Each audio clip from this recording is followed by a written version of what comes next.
So the Sting S4 will, like all TL-Ultralight aircraft, are a carbon fibre construction. Up front we've got the Rotax 912. That comes as a standard engine option, as well as the other 4 or 5 different types of Rotax that you can have.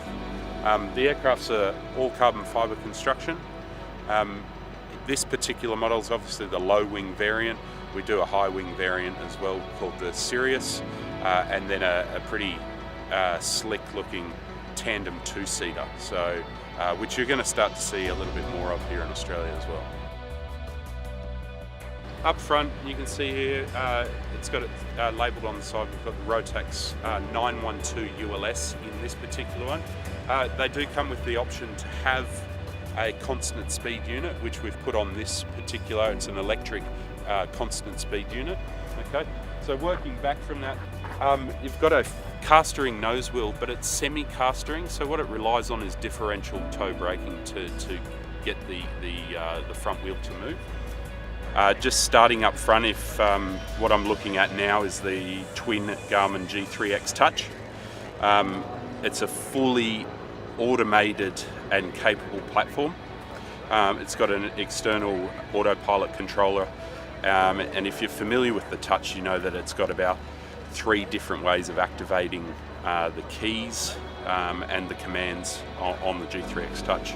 As we work our way across the panel, we've got the 2 Garmin G3X touch screens, and then an iPad plumbed in, an iPad mini plumbed in for pilot or co-pilot to use their maps and stuff.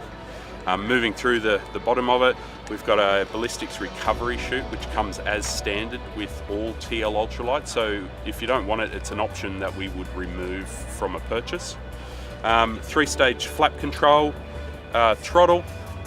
We've got on this one's got an electric constant speed unit, so we've got propeller control down here, usually where your mixture and your prop should be in most general aviation aircraft.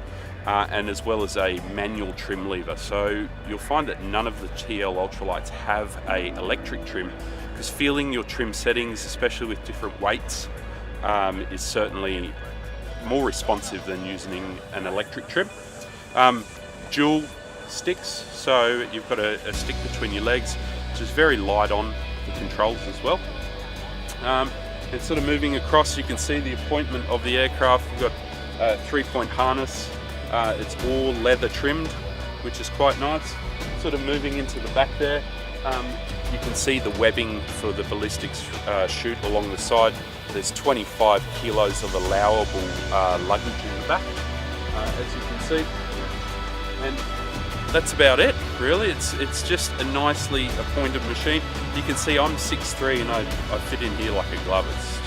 It's a good touring aircraft. Performance numbers, what we see with this, with the Rotax 100 horses standard, we see about between a 7 and 1,000 foot climb rate, full of fuel 1 up, and probably down to sort of 5 to 7 2 up full of fuel. Empty weight, so this is where we have an advantage over most of the other aircraft manufacturers, is we have a huge usable load and a low empty weight. So empty weight on this particular one is 329, so giving us 270 of usable. Cruising at about at just say 2,500 feet, we're seeing a cruise of about 115 knots. So good numbers.